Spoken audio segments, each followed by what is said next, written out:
Hey guys, Danny here at Parte. So today I'm going to do something a little bit different. We're going to have a little fun. Um, I had somebody Saturday while we were cooking out, we were just talking about just different things that are going on within our work. Me and a friend, and he had told me he had come across one of the videos that shows a transparent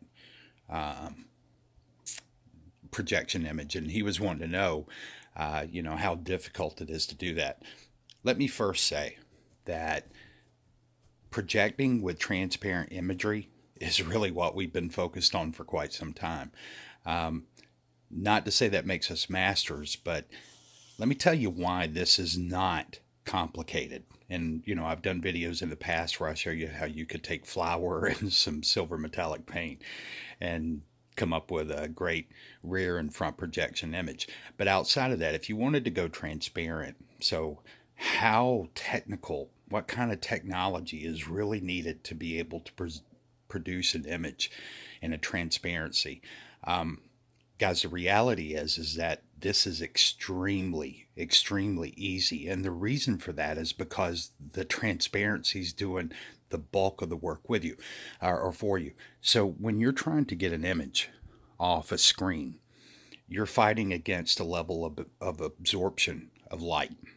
With transparencies, whether you use an acrylic or some sort of plastic, vinyl, PVC, which is what you we have before us here, um, they're going to have a percentage of transparency, so they're going to let so much light through. Even the glass in your window only lets in generally 98 to 99 point some percent of light. There's always some sort of inclusions, little refractions that happen that will deviate light travel, and it'll diffuse or refract your light to some degree.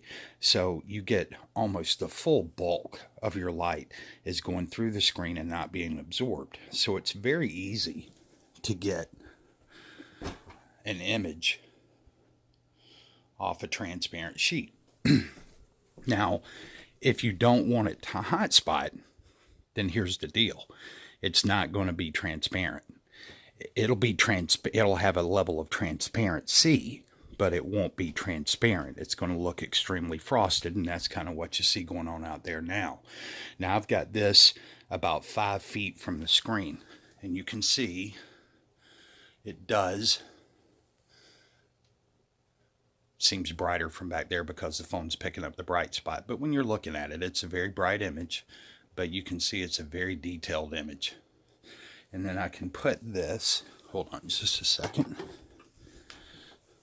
Okay, so there's our image. I can put that right back in front of it, and you can see that you can see through. It's more of a frosted. So here's today's game. I'm curious to see if there's anybody out there. Also, let me real quick show you. Ultra short throw. Same thing. Same thing. Okay. Side angles, no loss. There's no loss in side angles or anything like that. And there's a very easy reason for that too. This is where it all gets back to optics, and the reason that we studied how light works through certain things, because the more you understand about light, the easier projection becomes. So I'm just going to throw out the question. I used, besides the material, okay, so this is just clear PVC material, the kind of stuff that you could get at Walmart that you'd cover like your sofa with or something, right? So very cheap. I think it was $5 a yard, about a 52 to 54-inch wide sheet. But what did I do to this using 35 cents? 35 cents to get it to do this.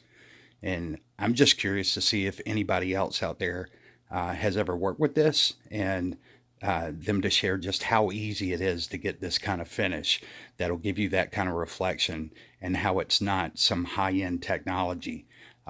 And then I'll talk more later about what all this means, and how this isn't necessarily sort of the wave of the future anymore. This was something that a lot of folks thought was really going to pick up and take off, and it did. But if you're a church or a arena that uses this kind of technology where it's clear and you want to get some sort of projected image cast back, there are specialty films made in very large sizes that are not extraordinarily expensive that are used for that. So not really sure what kind of commercial purpose you would have for this other than a mom and pop store that's trying to do something simply.